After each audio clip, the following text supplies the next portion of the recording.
آسیہ فرعون کی بیوی اس زمانے کے عظیم ترین محل میں رہتی تھی۔ اس کے پاس بے شمار نوکر اور کنیزیں تھیں اور اس کی زندگی آسائشوں سے بھری ہوئی تھی۔ اس کا شوہر فرعون ایک ظالم اور جابر حکمران تھا جس نے خود کو لوگوں کا خدا بنا لیا تھا اور دعویٰ کیا تھا میں تمہارا سب سے بڑا رب ہوں۔ ویڈیو شروع کرنے سے پہلے آپ میرے چینل کو سبسکرائب کر لیں اور بیل آئیکن کو پریس کر دیں تاکہ آنے والی ہر ویڈیو کا نوٹیفیکیشن آپ کو ملتا رہے۔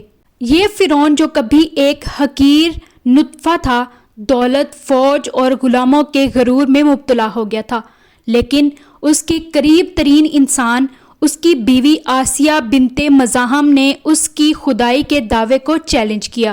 ابتدا میں وہ اپنے ایمان کو چھپاتی رہی، مگر جب اس نے ایمان کا اعلان کیا تو فرعون نے اسے ہر طرح کے عذاب میں مبتلا کر دیا۔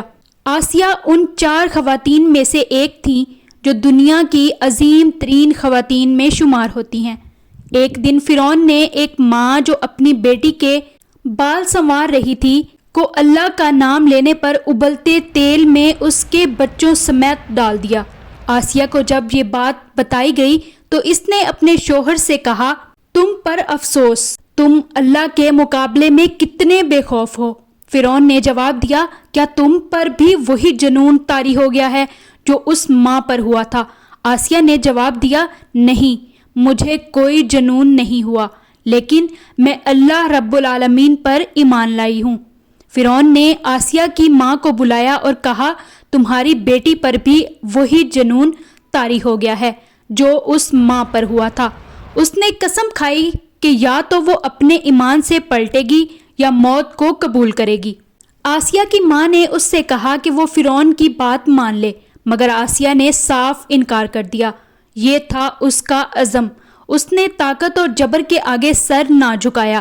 جب فرعون نے دیکھا کہ آسیہ اپنے ایمان سے پیچھے نہیں ہٹے گی تو اس نے اسے صحرا میں لے جا کر 4 کھونٹوں کے درمیان باندھ دیا بغیر کھانے پینے کے اور اسے 3 دن تک تپتی دھوپ میں چھوڑ دیا۔ پہلے دن فرعون آیا اور اس سے پوچھا، کیا تم پلٹتی ہو؟ آسیہ نے جواب دیا، نہیں، یہ تو میرے ایمان میں مزید اضافہ کر رہا ہے۔ دوسرے دن بھی اس نے یہی پوچھا اور آسیہ کا جواب وہی تھا۔ فرعون نے حکم دیا کہ ایک بڑی چٹان کو اٹھا کر اس کے اوپر پھینکا جائے۔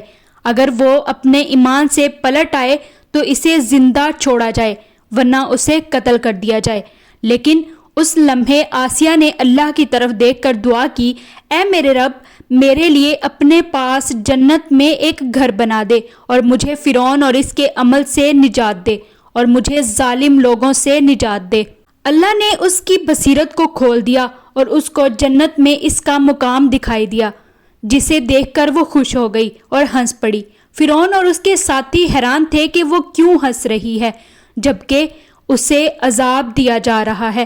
اللہ نے اس کی روح کو جنت میں منتقل کر دیا اور جب چٹان اس کے جسم پر گری تو وہ درد محسوس نہ کر سکی کیونکہ اس کی روح پہلے ہی جنت میں جا چکی تھی۔ اللہ آسیہ سے راضی ہو گیا اور اس کا مقام جنت میں مقرر کر دیا گیا۔ آپ کو یہ ویڈیو کیسی لگی؟ کمنٹس میں اپنی رائے کا اظہار ضرور کیجیے گا۔ ملتے ہیں آپ سے اگلی اور بھی بہت سی دلچسپ ویڈیوز کے ساتھ، تب تک کے لیے اللہ نگہبان۔